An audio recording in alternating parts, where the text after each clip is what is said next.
And finally, to our NewsHour Shares, something of interest that caught our eye. Humpback whales have fascinated scientists for years.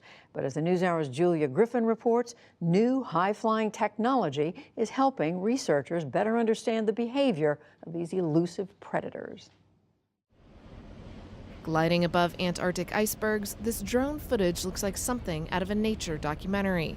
But for marine ecologist Dave Johnston, the drone itself is a cutting-edge tool for ocean science. Drones are a technology that's really changing how we study a lot of things in marine environments. Johnston leads Duke University's Marine Robotics and Remote Sensing Lab. The group uses fixed-wing and multi-rotor drones to study animal behavior and populations from above. It's a safer, cheaper, and more precise method than the helicopters and planes traditionally used for aerial surveys. If we're out here and we're cruising along in our ship and we see a group of whales, we can launch the small boat, we can be there within minutes to be able to take advantage of that particular instance. That's totally revolutionary for our work.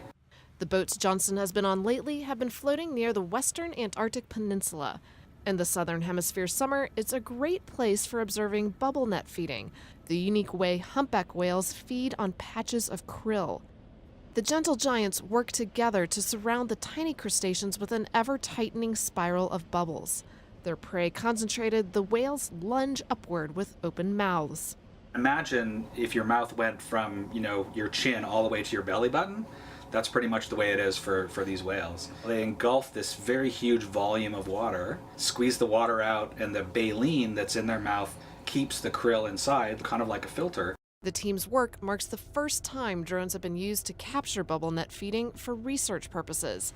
The technology not only captures the feeding itself in Ultra HD, but also allows scientists to quantify the temperature and size of the humpback whales. It hasn't been since commercial whaling that we've really been able to measure them and estimate their mass. So drones are a really incredible, non-invasive way to collect data that's actually really important.